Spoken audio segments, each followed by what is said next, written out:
Hi guys, I am Dr. Guru and welcome to my YouTube channel. From this video, I am going to demonstrate to you how to install iOS on Cisco Catalyst 1000 series switch in CLI mode and GUI mode. My setup is very simple. I am connecting my laptop to a downlink port of the switch and configured the TFTP server on my laptop. And I have copied the iOS to a flash drive and I have connected to the switch. So first, let's see how to upgrade the switch in CLI mode. And I have consoled to the switch, and let's say what is the current iOS version from the show version command. Now we can see the current version as 15.27e6. If we have a command DRI flash, we can see the current iOS has been in the flash of the switch. Then if we have look the show boot, we can see the boot path list as like this from the current iOS version. Then you can see the current configured TFTP server in my laptop, and the IP address of the TFTP server is 10.10.10.2. Then I am going to the configuration terminal, and I am going to interface VLAN 1 and adding an IP address to the interface VLAN 1. My IP address of the interface VLAN 1 is 10.10.10.1, and if I have a no shutdown command, then you can see the interface has been up now. Okay, now I am having a ping to my TFTP server, whether it is check it is reachable. Yeah, it is reachable now.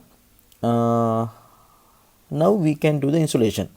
So first I am adding the command archive, then the command download switch, and I am adding the command like overwrite. So from this overwrite command, actually we can give OK to overwrite the existing image. If there is existing image, we can say to switch to overwrite it. Then we give a force reload command. That means after installation, please do a reload to the switch. I am saying to the switch that. Then we can add the TFTP server path, the path of the iOS. As I said before, I have connected my flash drive to my switch, and the iOS is in that flash drive. So we need to copy the IP, so iOS name of the that we are going to install in this switch. My command was interrupted. Now I am adding the command again, likewise previous. So I am adding my TFTP server IP address and the name of the iOS that is in the that flash drive. So I am copying my name of the iOS like this, and okay, after right clicking, I can copy the name of the iOS to the command. Okay, now you can see the loading the iOS from the flash drive has been started. It is loading the IP address from the flash drive to the switch. So I am speeding up my video since it is taking some time. Now you can see the loading is happening, the loading is continuing, the loading the iOS from the flash drive to the switch. So after this, the switch is extracting the iOS to the switch. Okay, you can see that how it is extracting. After happening all of these things, the installation is done, and we can enter the switch. It has been reloaded, and we can see what is the now show version, the version of this now new iOS, whether it is upgraded. So you can see the current version is 15.27e9. So the previous iOS version is this 15.27e6, and the boot path list also has been updated to the new iOS version. Okay, done. That is how we upgrade the iOS from the CLI mode. Now we can go to how to upgrade the iOS from the GUI mode.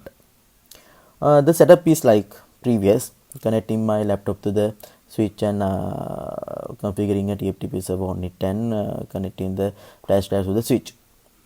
Okay, as previous, we can see what is the current version of this switch. Before that, I am increasing the font size a little bit. Okay, let's see what is the current version of this switch. Actually, in the like in the previous, we can see the current version is 15.27 E6. As previous, we can see it whether it is in the flash drive. Okay, you can see it is in the flash drive, and then I'm adding a shock boot with the check the boot path list of the current iOS version.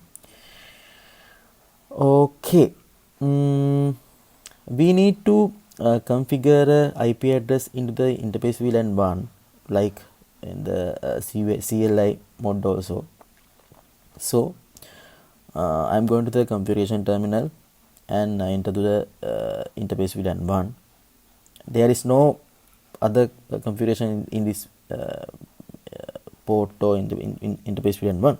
So like previous, I'm adding the IP address at 10.10.10.1 since the my TFTP server is 10.10.10.2. So the interface has been up after the no shut command. Then we are going to create a user in the switch, because we need to create a user to access the GUI page, graphical user interface page. We need to create a user. There is no default user has been created from the in the new switch. There is no any default user has been created, and there is no default IP also in this switch. So we need to configure all of these things as new, and I am adding the command. From this command, I am saying to the switch, do the authentication, do the HTTP authentication from the local username and passwords. Then I am configuring this switch as a HTTP server. Actually, I think this command has been in default in the switch. No need to add this command, but you need to definitely add the command IP HTTP authentication local for accessing the GUI. So you can see the IP address has been configured to the interface VLAN 1 and it is up. If we see the interface gigs 1/0/1, it is in the access mode to the interface into the VLAN 1. So that is the default configuration. No need to do a change in this configuration. It is very okay. And let's see how is the HTTP configuration in this switch. I added the command IP HTTP authentication local and IP HTTP server. You can see that is the auto default command, like IP HTTP secure server also for authentication the HTTP, and for authenticating for login to the configuring the switch as HTTP server, also HTTPS server. From the IP HTTP secure server command, it is up in the switch as HTTPS server.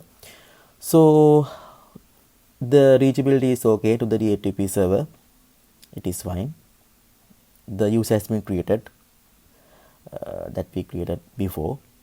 Okay, let's see whether we can access the GUI page. Okay, the GUI page is loading. If I add the IP address in the in the browser and log in from the default username and the username and password I have created in my switch. So this is the web page, and the current version you can see as 15.7 E6, likewise in previous.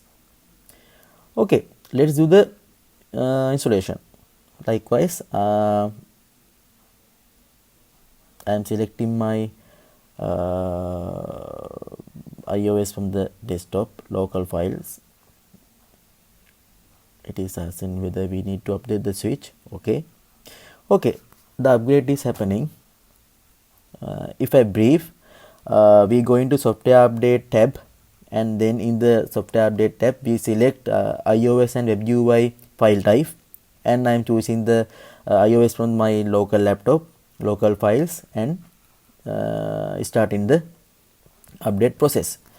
So it is going like this. I have speeded my video since this is taking some time. Okay.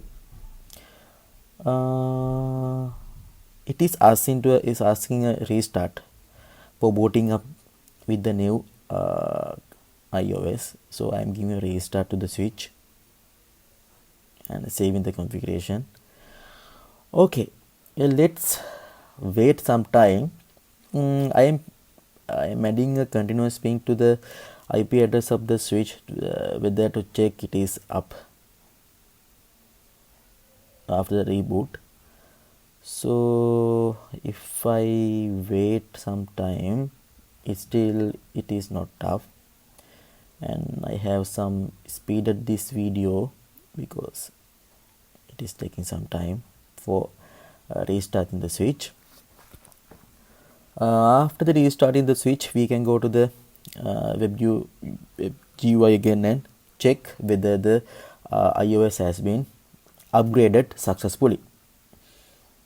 Now I think this is the time to up the switch. Okay, the switch has been restarted and switch is up. The switch IP is pinging.